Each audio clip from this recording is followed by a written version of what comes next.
We have become the biggest threat to Mother Earth itself. Our actions, our greediness to always take and take and take. As we can see, it's visible, the impacts of climate change here in our home island, Fiji. And we are facing the problem that are rising right now. We don't give back, we're always taking, and our greediness is what is going to cause the extinction of the human race.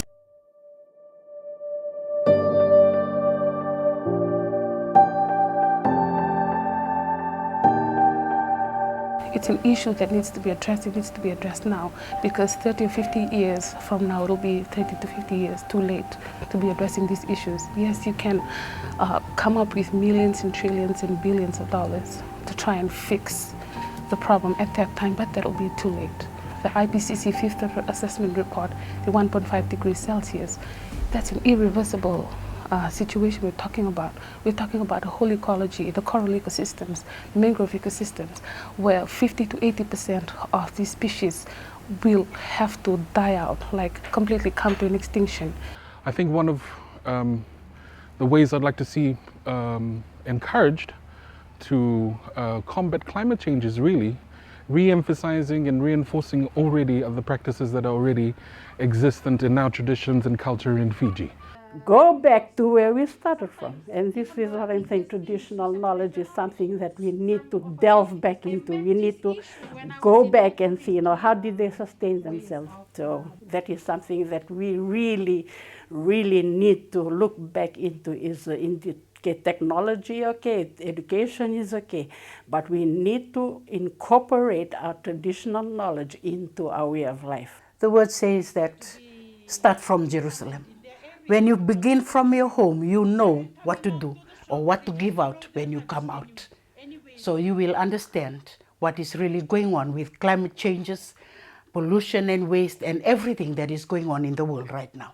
50 years ago, we have not even, we didn't even known about this issue. We didn't even talk about it. Then the 50 years on, we are in a different, of course we have much bigger challenges to face with. In terms of the next 50 years, if we can focus on waste and biodiversity, which are more affecting the health of people, as well as our natural surroundings, food security and so forth, I think we are in a better position to be more resilient. There may be more resilience and proper adaptive measures that we can have for when we experience the negative impact of climate change. The solution of Pacific problem does not necessarily lie in the Pacific, it is elsewhere, and we need to be part of the global process in order to affect the change of mindset in order for us to benefit. Many a times youth representation is lacking at very important places where the decisions are made. One of the things I will advocate for and I'll continue advocating for is a seat at the table for youth representation. It's important for world leaders to hear us out, because at the end of the day, we are the future leaders of this country and the future leaders that will be defending our country in times when climate change takes its toll on our homeland. There won't be any more planet for us to live in. Enough of dialogues.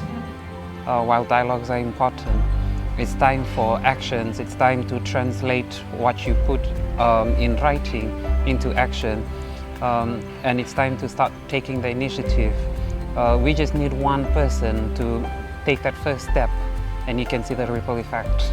So when they're making policies at the macro level, always keep in mind the people that are at the bottom of the rung, the grassroots people that actually face these challenges every day. I will not go down without a fight. I will take ownership and responsibility for protecting my land and my Vanua.